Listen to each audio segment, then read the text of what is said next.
বাহিৰত খাই নহা মজা পাইছোঁ এতিয়া 240 টকা ভেজ ৰোল 240 টকা ভেজ ৰোল দুটাই 240 টকা গ'ল কেইটকা চব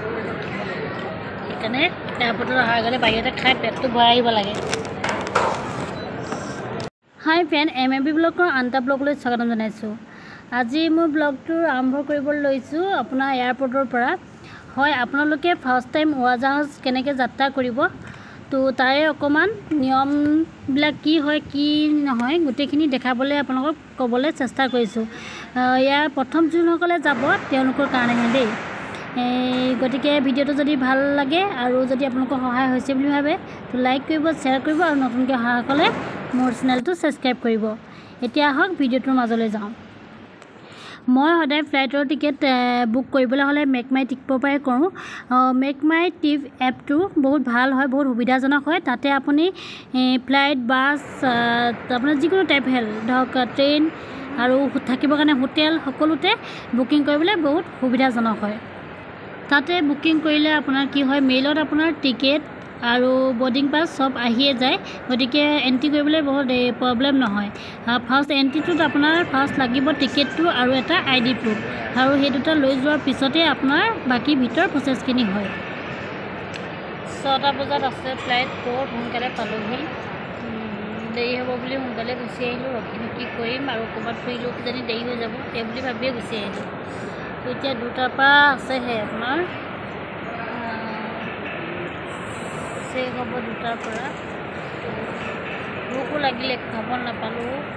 হোটেলতে খালোঁ ব্ৰেকফাষ্ট কৰিলোঁ তাৰপিছত বাহিৰতে খাই ল'ম বুলি ভাবিলোঁ খাবলৈও নহ'লে বজাৰলৈ গ'লোঁ কালি এটা কাপোৰ কিনিছিলোঁ এক্সচেঞ্জ কৰিব লগা হ'ল সেইটো কাৰণে অকণমান দেৰি হৈ গ'ল আৰু ইয়াৰ আপুনি ভিতৰত কি খাব ইমান দাম বস্তু কেনেকৈ খাব এক পিচ যদি কেকৰ দামে 190 হয় ভাবি চাওকচোন কিমান দাম হ'ব গতিকে ভোকতে যাব লাগিব উপায় নাই তো চাই লওঁ গুৱাহাটী পাই গৈ যদি পাওঁ খাম নহ'লেও আৰু ফ্লাইটৰ ভিতৰতে কিবা যদি পাওঁ খাই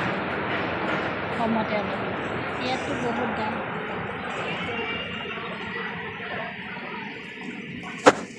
এতিয়া আপুনি ভিতৰত ID আৰু যিহেতু টিকেট দিয়াৰ লগে লগে ভিতৰত সোমাবলৈ পাৰিলে তো ভিতৰত সোমোৱাৰ পিছত আপোনাৰ বহুত প্ৰক্ৰিয়া থাকে আৰু সেইটো হৈছে আপোনাৰ যেনেকৈ চেকৰ প্ৰক্ৰিয়া থাকে তো আপোনাৰ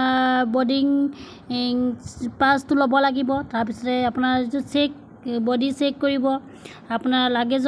চেক কৰিব তাতে আপোনাৰ নিব নলগীয়া বস্তু কিবা নিছে নেকি পিং গজাল এনেকুৱা টাইপৰ বস্তু কিছুমান মানে তাতে লিখায়ে থাকে মানে কি নিব নালাগে এয়াৰপৰ্টত কি বেগত লৈ যাব নোৱাৰিব সেইবিলাক বস্তু থাকে সেই গোটেইখিনি বস্তু ভিতৰত থাকে তাৰপিছতে আপোনাৰ যিহেতু আপুনি অনলাইন যদিও আপুনি মেক মাই ট্ৰিপত কৰিলে বৰ্ডিং পাছটো দিলে কিন্তু সেইটো পাছটো আপোনালোকে দেখাই পিনি আকৌ ল'ব লাগিব